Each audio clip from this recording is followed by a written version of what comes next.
Hello everyone, this is Erik, the Asian movie enthusiast, and this is my review of Infernal Affairs 3, a Hong Kong crime drama thriller from 2003.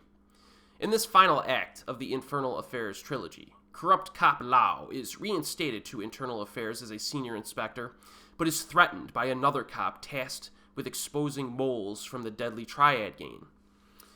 Suspicions within the police force and the triads rise to a lethal boiling point, culminating in an explosive showdown that brings this landmark saga to its shattering conclusion. This movie came out in the same year as Infernal Affairs 2, and this time, it feels like a cash grab. I was hyped the first time I saw this movie. The second installment was surprisingly good, so I was expecting the third entry to be entertaining at the very least. Needless to say, I was kind of shocked at how bad this one turned out. My biggest problem with Infernal Affairs 3 is that it feels like a deleted scenes special feature on a Blu-ray release. It's almost as if the filmmakers took a bunch of deleted scenes from the first two movies and just stacked them one on top of the other, and then threw in some timestamps of when these scenes are supposed to take place in the storyline. Every other scene is in a completely different time and place, jumping all over the place.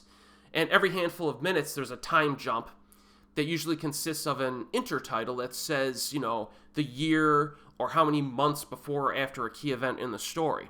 There's just no flow or rhythm to the storytelling here.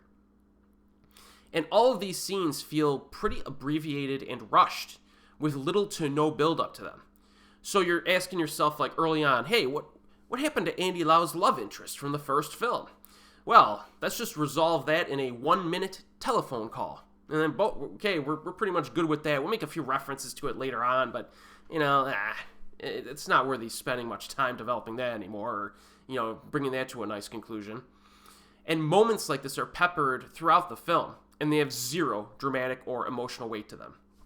The worst timeline by far is the one that shows what happened after the events of the first film. I really did not need to see what happened after the events of the first film, because it's much better to have it in your mind. You know what I mean? And you could see what may happen in the future, but not showing it, I think, is better in that case. And of course, when you show it, you have to write it really well, which they did not do here. Because this movie, Infernal Affairs 3, completely ruins the ending of the first film. Completely ruins it. I can't exactly say why, because that would be spoilerish, but I will say this. The first film has that multi-layered psychological consequence at the end of it. And Infernal Affairs 3 just boils that right down to a cliche melodrama. It takes all that complexity and it just drains it right out. And that's terrible. It's terrible. There's really no additional character development for the people we already know. It's just wasted time. Infernal Affairs 3 is basically random side plots, the movie. You know what I mean? You could describe it as deleted scenes on a Blu-ray or random side plots, the movie, is essentially what this is. All right? By the midpoint of this film, I just stopped caring about everything that's happening. And the conflicts mostly disappear during the midsection anyways, which is a serious problem in and of itself, because the film just dies off. I'd say Leon Lai's character is probably the most intriguing new character, at least, but he's not really developed enough, and his story is kind of an unsatisfying anticlimax. Performances are good, direction's fine, but the script writing single-handedly just tanks this movie. It does. It's boring to sit through, and it fails to justify its own existence.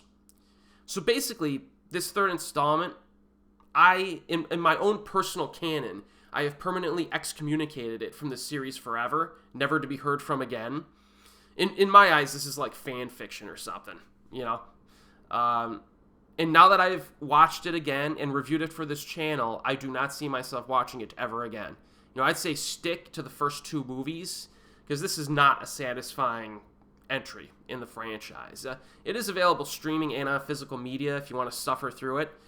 And, you probably will if you like the first two films a lot. You almost have to watch the third one and draw your own conclusion. But going with lowered expectations, I'll tell you that much. So, this movie's pretty bad. And as always, we will see you next time.